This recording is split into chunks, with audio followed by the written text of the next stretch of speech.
देश के लिए एक तारीख कई मायने में अहम है।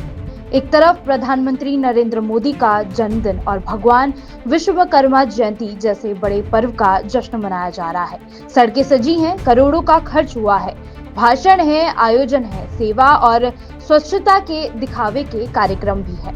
लेकिन उसी समय देश का एक बड़ा वर्ग, हमारे नौजवान, इस दिन को राष्ट्रीय बेरोजगार दिवस के तौर पर मना रहे हैं। उनके हाथों में तख्तियां हैं, आंखों में आंसू और होठों पर सवाल। कहीं युवा जूते पॉलिश कर रहे हैं, कहीं फुटपाथ पर धरना दे रहे हैं। ये दृश्य सत्ता की चमकदार रोशनी से कहीं ज्यादा सच्चे और चुभते हुए लगते हैं। एक तस्वीर लाखों रुपए के फूल मालाओं से सजे मंच की है, दूसरी तस्वीर उम्मीद की लाश ढोते हुए उस युवा की है जिसने नौकरी न मिलने की वजह से आत्महत्या कर ली। एक तरफ तालियों की गूंज है, दूसरी तरफ सन्नाटा, जहां मां अपने बेरोजगार बेटे को समझाते समझाते खुद टूट जाती है। एक तरफ गगनचुंबी मंचों पर भाषण है, दूसरी तरफ छोटे छोटे कमरों में बंद सपनों की घुटन है। क्या यही है अमृतकाल का सच?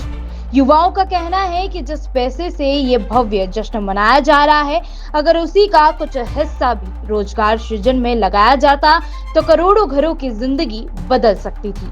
क्योंकि बेरोजगारी सिर्फ आंकड़ा नहीं है, ये भूखे पेट सोता एक परिवार है, ये टूटे सपनों वाला एक छात्र है, ये अपने बच्चों की फीस भरने में असमर्थ एक पिता है, ये निराशा से जूझती हुई पूरी युवा पीढ़ी है। सवाल सिर्फ इतना है कि देश का भविष्य आखिर कब तक सड़कों पर अपने हक के लिए संघर्ष करता रहेगा?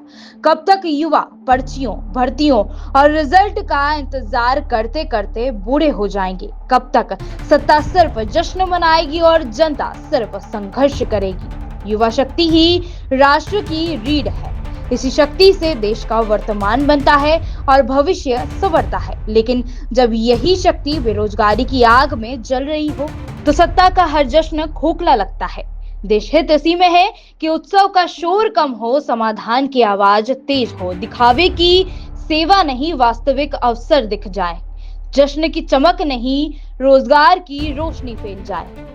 17 सितंबर एक ही दिन, लेकिन दो तस्वीरें, एक तरफ रोशनी का जश्न तो दूसरी तरफ अंधेरे में डूबे सपनों का मातम।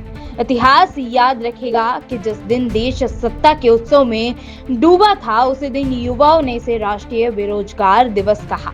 आज जरूरत है कि सत्ता तंज को समझे, सवालों को सुने और समाधान की ओर बढ़े, ताकि आने वाले वर्षों में 17 सितंबर सिर्फ खुशियों का पर्व बन जाए, ना कि बेरोजगारी का कटाक्ष।